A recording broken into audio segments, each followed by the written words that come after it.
በሁሉም ሰው ፊት እንዲህ አለችው፣ አንተ ለኔ የሚመጥን አይደለም። ያ ወጣት ምንም ሳይናገር ፊቱን አዞረ። ነገር ግን በዛች ዝምታ ውስጥ አንድ የእሳት ነበልባል ተቀጣጠለ። ያ እሳት ብዙዎች ለማለም እንኳን የሚፈሩት ከፍታ ላይ ያደረሰው። እናም እሱን ውድቅ ያደረገችው ልጅ አንድ ቀን በጋዜጣ ላይ ስሙን ስታይ እንደ በረዶን ቀዘቀዘች። ውዶች፣ ታሪኩ ስለ አንድ ወጣት ነው። ታሪኩ እሷ በረገመችው ቀን አይጀምርም።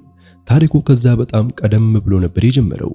ህልማቸው ትልቅ ግን እጃቸው ላይ ያለው ሁኔታ በጣም አነስተኛ በሆነበት ትንሽ መንደር ውስጥ። የመንደሩ መጨረሻ ላይ አንዲት የጭቃ ቤት ትኖር ነበር። የጭቃ ግድግዳዎች፣ የቆርቆሮ ጣሪያና ግቢ ውስጥ ያለች አሮጌ አልጋ የጠዋት ፀሐይ በቤቱ ላይ ስታርፍ ተስፋ አሁንም በህይወት እንዳለ በለስላሳ ብርሃኗ ታሳያለች።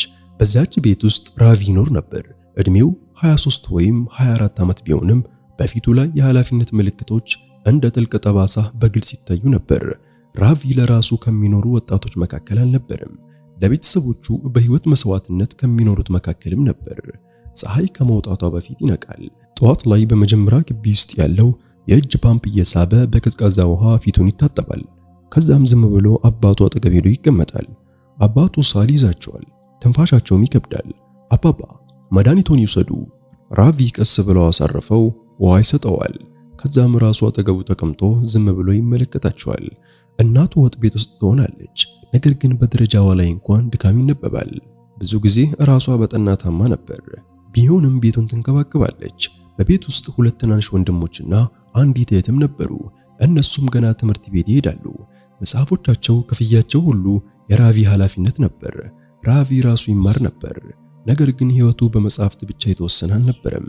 ከጠዋቱ 6 ሰዓት ጀምሮ ከቤቱ ውጭ የልጆች መንጋ ይሰበስባል።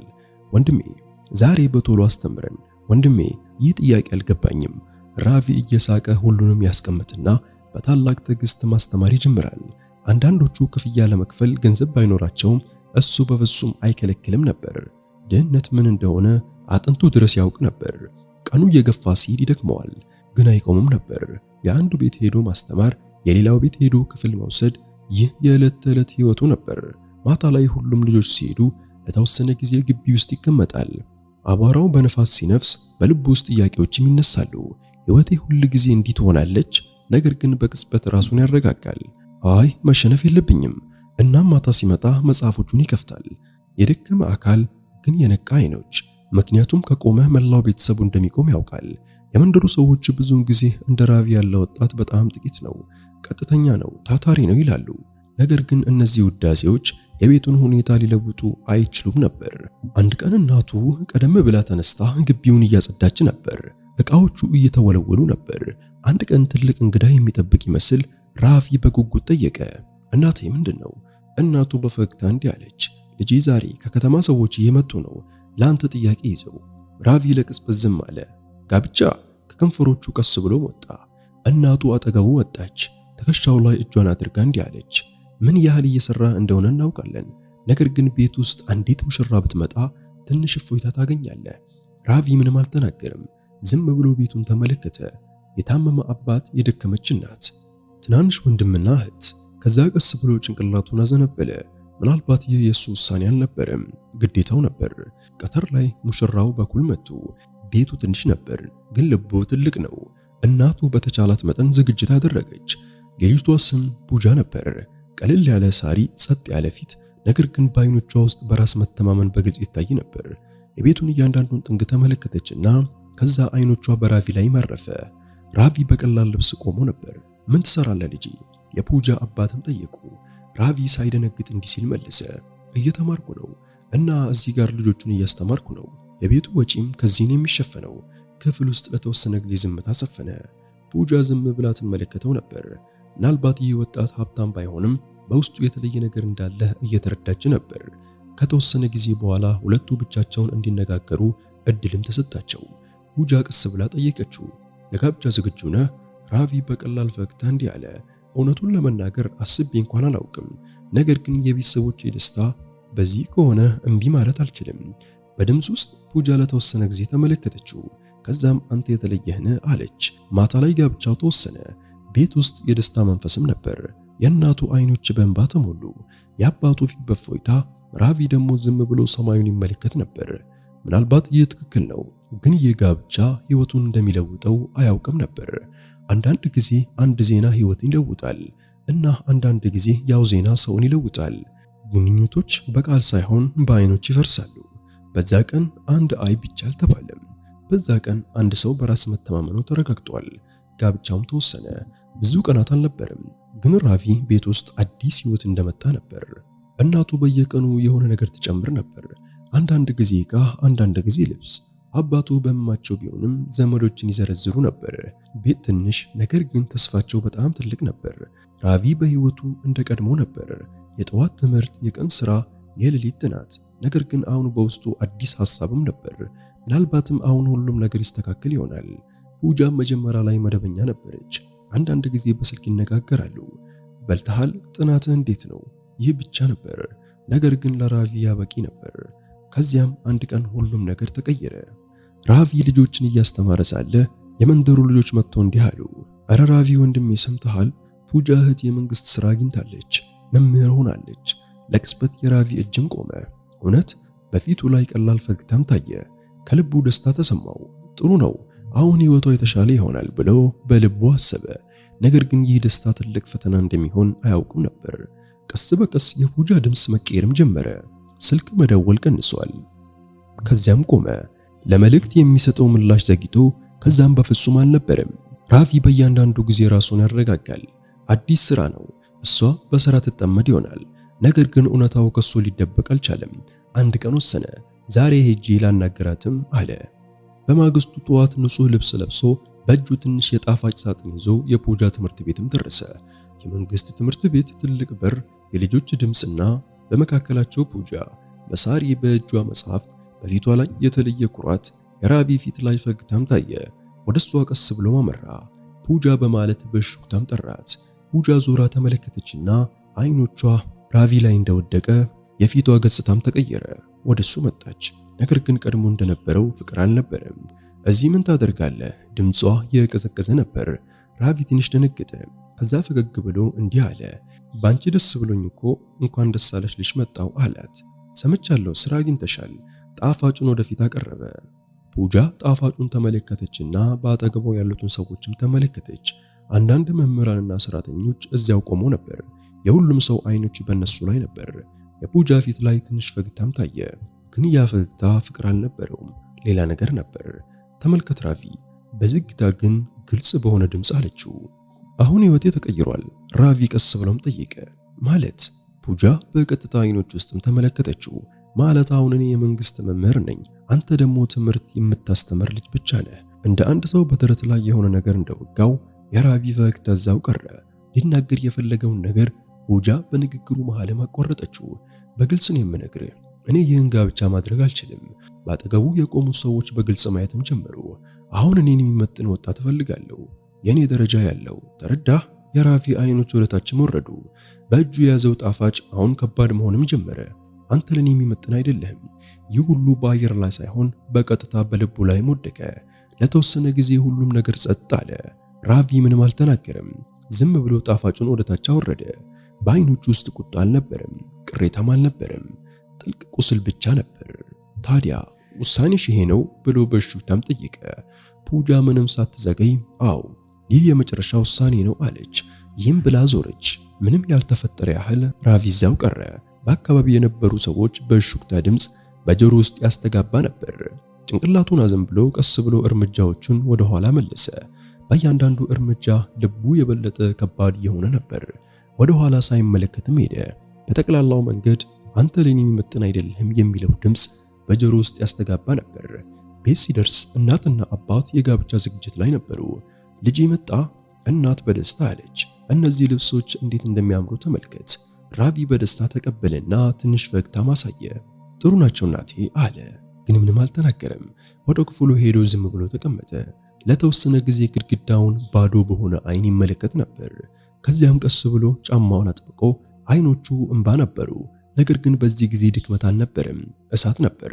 ዛሬ ውድቅ አድርጋኛለች፣ ነገር ግን አንድ ቀን ራሴን በጣም ብቁ አድርጋለሁ። ዓለም እኔን ለማወቅ ትገደዳለች። በዛ ቀን አንድ ግንኙነት ተሰብሯል፣ ነገር ግን በዛው ቀን አንድ ፍቅር ተወለደ። አንዳንድ ጊዜ መድረሻ በጣም የራቀ አይደለም፣ እኛ ብቻ የት መሄድ እንዳለብን ዘግይተን እንረዳለን። ስራ እየሰራ አልነበረም፣ ለስሙ ነበር። እና በዛ ቀን ለራሱ ከወሰነ በኋላ እጣ ፋንታው መለወጥ ጀመረ። የግሩፕ ዲ ስራ ካገኘ በኋላ የራቪ ህይወት ከውጭ ቀላል መስሎት መታየትም ጀመረ። የቤቱ ሁኔታ መሻሻል ጀመረ። አባቱ በጊዜ መድኃኒት ማግኘትም ጀመረ። እናቱ ፊት ላይም አሁን ትንሽ ደስታ ነበር። የመንደሩ ሰዎች በአክብሮት ማየትም ጀመሩ። ነገር ግን ይህ ጊዜ ለራቪ መድረሻ አልነበረም። ይህ ገና መጀመሪያ ነበር። በቀን ስራው ካለቀ በኋላ ማታ ሲመለስ ሰውነቱ ደክሞ ነበር። ነገር ግን መጽሐፍን እንደከፈተ በአይኖቹ ውስጥ ያው እሳት እንደገና ይነዳል። አሁን ጥናቱ የተለየ ፍቅር ነበር። ምንም ጓደኛ የለም፣ ምንም ሰበብ የለም። አንድ ክፍል፣ ጥቂት መጽሐፍትና አንድ ህልም ብቻ። እዚህ መቆም የለብኝም ብሎ ለራሱ ቃል ገባ። በሌሊት ጸጥታ ውስጥ መላው መንደር ሲተኛ የራቪ ዓለም ትነጋለች። ብዙ ጊዜ እንቅልፍ በአይኖቹ ላይ ይጫን ነበር። ነገር ግን ጭንቅላቱን እንደደፋ በጆሮ ውስጥ ያው ድምጽ ያስተጋባል። አንተ ለኔ የሚመጥን አይደለህም። እና ሁሌም ወዲያውኑ ተነስቶ እንደገና መማር ይጀምራል። ጊዜ ቀስ በቀስ ወደፊት መሄድ ጀመረ። ራቪ ወሰነ፣ አሁን ትልቅ ፈተና መውሰድ አለብኝ። IAS የሚባል ፈተና። ስሙን ሲጠራው ልቡ በከፍተኛ ሁኔታ ይመታ ነበር። ግን ፍርሃት አልነበረም፣ ፈተና ብቻ። ራቪ ሙሉ ጥንካሬውን ሰጠ። ቀናት ወደ ወራትም ተለወጡ። ወራት ወደ ዓመታት ተለወጠ። ስንት ጊዜ ውድቀት አገኘ። ስንት ጊዜ ምናልባት አሁን አይሆንም ብሎ አሰበ። ነገር ግን በእያንዳንዱ ጊዜ ራሱን አረጋጋ። አሁን ከተሸነፍኩ መቼም አላሸንፍም። እናም ያ ቀን መጣ። የውጤት ቀን ነበር። የራቪ እጆች እየተንቀጠቀጡ፣ ልቡ በከፍተኛ ሁኔታ ይመታል። ቀስ ብሎ የመንገዱን ቁጥር ፈልጎ አገኘ እና አይኖቹ ቁጥሩ ላይ እንደወደቁ ለተወሰነ ጊዜ ቀዘቀዘ። እናም ተመረጠ። አይኖቹ እንባ ነበሩበት እና እነዚህ እንባዎች የሽንፈት ሳይሆን የድል ነበር። ሰማዩን ተመለከተና ዛሬ ብቁ ሆንክ አላቸው። ከጥቂት ቀናት በኋላ ራቪ በጸጥታ ስልጠናውን ተቀላቀለ። ብዙ ድምፅ አላሰማም ወይም የበቀል እርምጃ አልወሰደም። በስራው ላይ ብቻ ተጠምዶ ነበር። እናም አንድ ቀን ጋዜጣው ላይ አንድ ዜና ታተመ። የዚህ መንደር ልጅ IAS ባለስልጣን ሆነ። መላው መንደርም ተደነቀ። አረ ይህ ራቪ አይደል እንዴ? ተመልከት፣ ከየቱ ወዴት እንደደረሰ። ሰዎች ቤቱ ውጭ መሰብሰብ ጀመሩ። እናት አይኖቿን ባነበሩበት። አባቱ በኩራት ተሞልቶ ነበር። እና በዛው ቀን ያቺ ልጅ ፑጃ የራሷ ትምህርት ቤት ውስጥ ተቀምጣ ነበር። አንድ ሰው ጋዜጣውን ከፊት ለፊቱ አስቀመጠ። ፎቶውን እንደተመለከተች እጆቿ መንቀጥቀጥ ጀመሩ። ራቪ ከከንፈሮቿ ወጣ፣ ፊቷ ተለወጠ። እሷ ፈጽሞ ብቁ አይደለም ያለችው ሰው ዛሬ የመላው ወረዳ ባለስልጣን ሆኗል። በአይኖቿ ፊት ያ ቀን ተዘዋወረ። የትምህርት ቤቱ በር፣ ኩራቷና የራቪ ዝምታ። ጭንቅላቷን አዘነበለች። የተረዳችው ነገር ቢኖር አንድ ወጣት ብቻ እንዳላጣች፣ እጣ ፋንታዋን እንዳጣች ነበር። ግን አሁን በጣም ዘግይቷል። ምክንያቱም ራቪ አሁን ከፊት ለፊቷ የቆመው ልጅ አልነበረም። አንዳንድ ግንኙነቶች ዘግይተው ይከሰታሉ፣ ነገር ግን ሲከሰቱ የሰውየውን መስታወት ያሳያሉ። እሷ ፈጽሞ ብቁ አይደለህም ብላ የጠራችው ሰው ዛሬ የሌላ ሰው የመጨረሻ ተስፋ ሆኗል። ጋዜጣው ላይ የታተመው ዜና መላውን ወረዳ አንቀጠቀጠው። የዚሁ መንደር ልጅ IAS ሆነ። ተፈጥሮ ያው ነበር፣ ነገር ግን አሁን ከስሙ ጋር አንድ መታወቂያ ተያይዟል። ከቢሮው ውጭ ረጅም መስመር ተሰለፈ። ሰዎች ችግሮቻቸውን ይዘው ይመጣሉ። ራቪም የሁሉንም ሰው ንግግር በጥንቃቄ ያዳምጣል። ወንበሩ ትልቅ ሆኗል፣ ነገር ግን ልቡ አሁንም እንደ ቀድሞ ቀጥተኛ ነበር። በሌላ በኩል የፑጃ ህይወት እሷ እንዳሰበችው አልነበረም። ያገባችው ሰው ሀብታም ነበር፣ ነገር ግን ቤት ውስጥ ሰላም የሚባል ነገር አልነበረም። ባሏ ቀንና ሌሊት በአልኮል ሰምቶ ነበር። በቁጣ ይጮሃል፣ እጁን ያነሳል። ፑጃ የምታገኘውን ሁሉ ይወስድባታል። እያለቀሰችም ታሳልፋለች። ቀናቶች በፍርሃትም ያልፋሉ። አሁን ደረጃና ገንዘብ የደስታ ዋስትና እንዳልሆኑ መረዳትም ጀመረች። አንድ ቀን ሁኔታው በጣም ተባብሶ ፑጃ ሌላ ምርጫ አልነበራትም። በቀጥታ ወደ አስተዳደር ቢሮ ሄደች። ልቧ በከፍተኛ ሁኔታ ይመታል። እርምጃዎቿ ከባድም ሆነዋል። ከባለስልጣኑ ጋር መገናኘት አለብኝ። ለበሩ ጠባቂ አላቸው። ስምሽ ማን ነው? ጠባቂው ጠየቀ። ፑጃ ለጥቂት ጊዜ ዝም አለችና ከዛ እንዲህ አለች፣ ፑጃ መታለች ብለው። መረጃው ደረሰ። ራቪ ፋይሎቹ ላይ ተጠምዶ ነበር። ስሙን እንደሰማ እጆቹ ለቅጽበትም ቆሙ። ትግባ አለ በረጋ ድምፅ።